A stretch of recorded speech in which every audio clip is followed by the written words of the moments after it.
Hello, church, and welcome to our midweek message. We're one day late. We had some other stuff going yesterday, but we still got you a midweek message this week. We're excited about it. Hi, Brian. Hey, Dole, what's happening?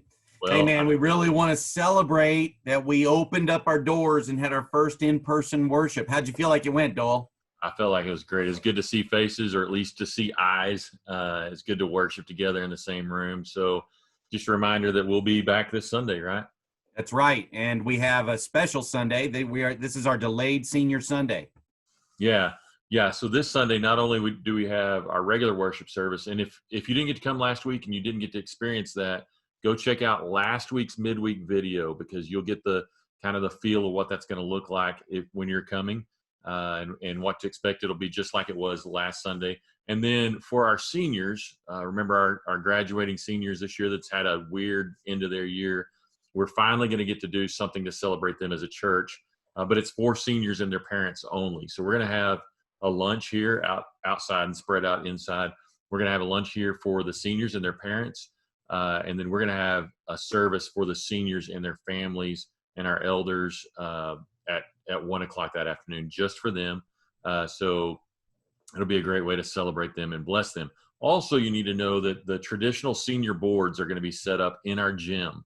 And usually that's something that you would look at on a Sunday morning on Senior Sunday, but we won't have that set up out there because we don't want you congregating around that. But they'll be set up in our gym, spaced out, so you can come by anytime next week, Monday through Thursday. We'll be closed on Friday, but Monday through Thursday, 8 to 5, we're closed from 12 to 1 for lunch. But you can come by and check those boards out and see about our seniors. There's a bunch of them, and you can bring those gifts that you've been holding on to that you want to bless our seniors with. That, Brian, that's been such a good thing for my senior at home, and I know your senior at home too, as we're sending another couple of kids off to college. So check those out. And then Sunday night, Brian.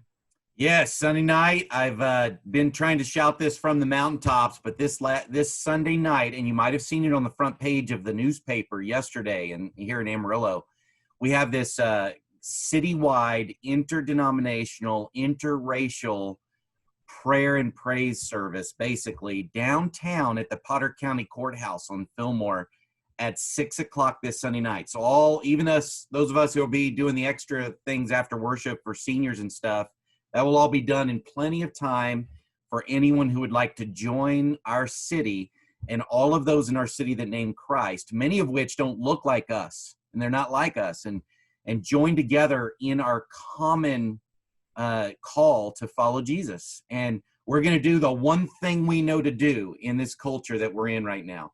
And we know, we don't know exactly what to do in all arenas, but we as Christians know we need to pray. And so coming together in unity to pray, it is going to be really spectacular. And I hope everyone will join us down there at 6 o'clock at the Potter County Courthouse. You might want to bring your own lawn chair. Yeah, and if you want a little bit more information on this, you can do a couple things. One, go to the front page of yesterday's Amarillo Globe News, and you can read an article about that. And then also, Brian, you sent some information out yesterday in an email to give some more details and to ask for volunteers, which we needed about today. But check those things out. That this is important for our city. This is so important that we moved our Senior Sunday to 1 o'clock so we could be available to be there at 6 o'clock for that. Joel, there's like over 60 churches, counting Southwest. I committed us that have said we're going to be there. We're going to be a part of this. So we'll have members from congregations all over the city. Yeah, and I'm looking forward to, just like you said, praying in unity for healing with our brothers from all over the city, and brothers and sisters from all over the city. So speaking of the email that you sent yesterday, though, we want to remind the church, and we can't remind you through email of this because it wouldn't make sense to, but we want to remind the church to check your email address. Check that we have your current email address. We've had, over COVID time, we communicate a lot through email, and we've had a lot of people say, oh, I haven't gotten that. Well, it's because you need to go online and check it and update your email address. Make sure you're getting those emails from us. So Brian, just quickly today, I shared some of this with the church Sunday morning, very little of it. I shared it with you Sunday morning because Sunday I was in my office, and by the way, church, we're at the office together. We're He's back across the hall. We're back together, but we're still practicing social distancing and being really careful. Yeah. So anyway, I was led, and I believe led to Hebrews 13 Sunday morning. And we just want to share that with you, church, on this midweek. The whole text of what I was looking at Sunday morning. It's Hebrews 13, the end of a letter to a people group that were following God, but they're in a land that it wasn't normal for them to follow God. And these are several generation Christians. It's not first generation Christians. These are people who have done it for a while, kind of like us. They followed Christ for a while, but it kind of gets complacent, and you're in a land that at best opposes you, at worst just tolerates you and let you kind of be whoever you want to.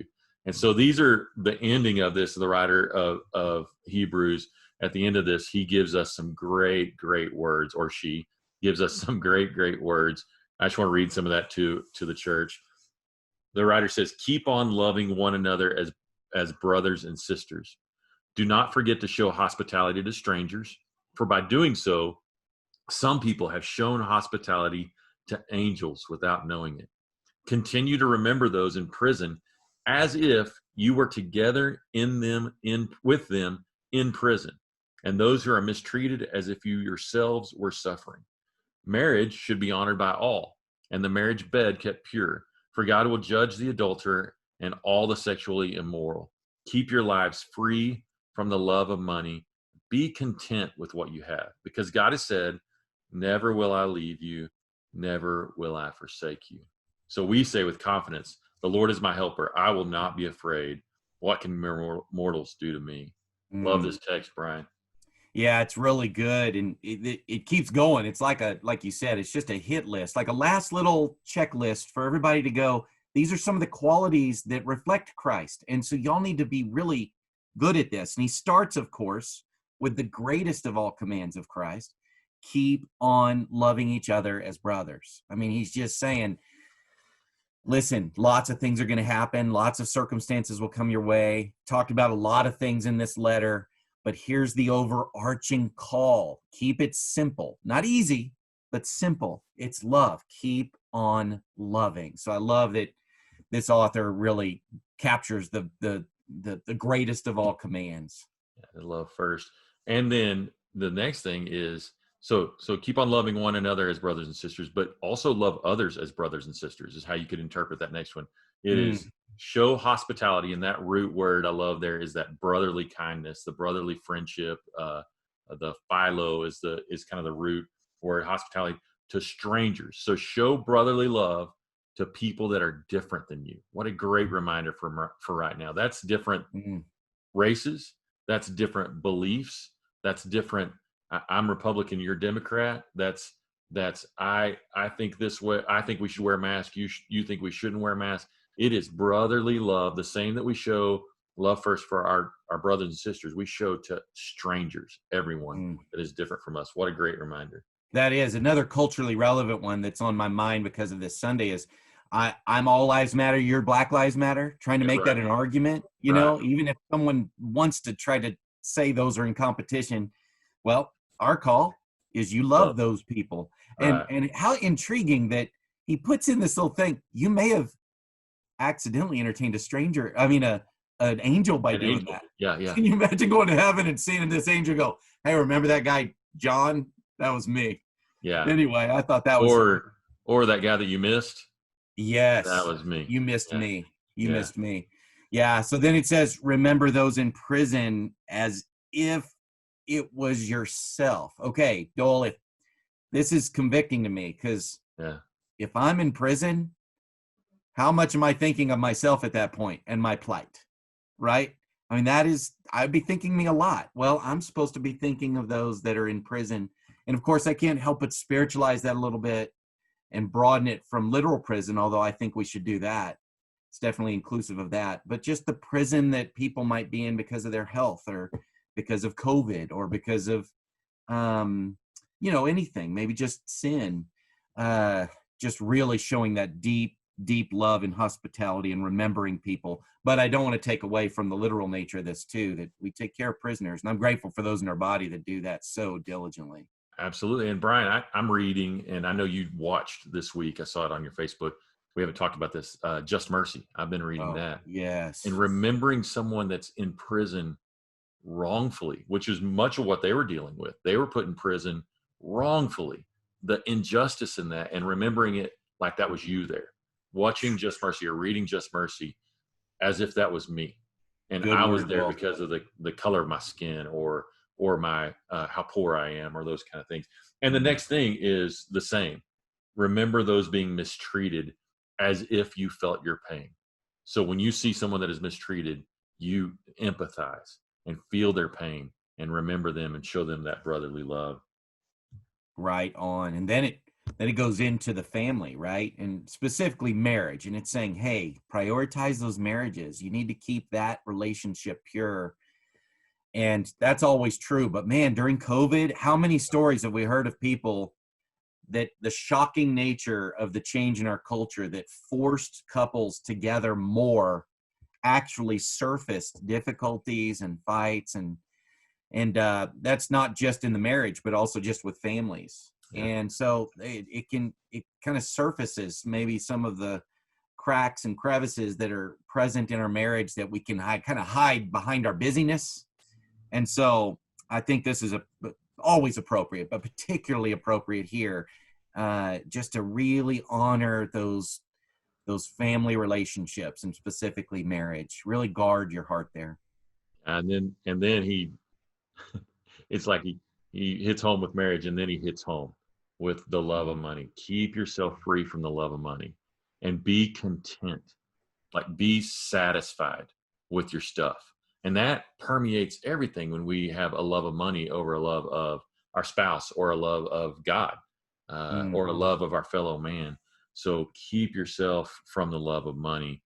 And he says, be satisfied. Then he goes on to say, because.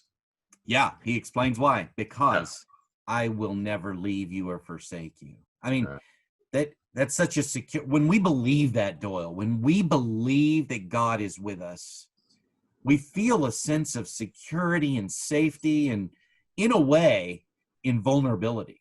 Right. That is exactly what we lean on money for. Safety, security, and a feeling of invulnerability or power. We think we get it from there.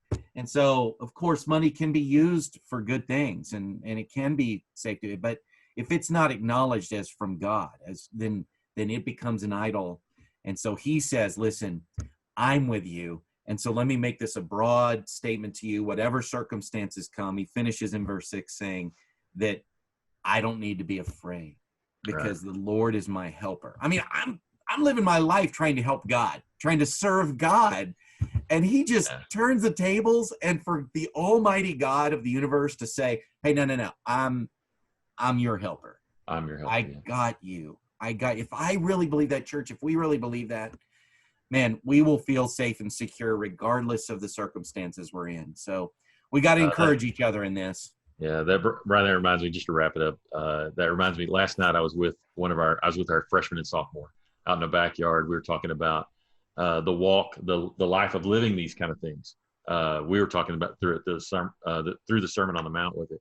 And we ended with that song, that old hymn, Pure in Heart, O God. And we asked him, help me to be that. Not, I'm going to be that for you, God, but I need help. Teach me to do your will. I need your help. I need your help teaching. And that's our word for our church, is just let God help you. The Spirit of God is in us. God loves answering that prayer, that song. Absolutely.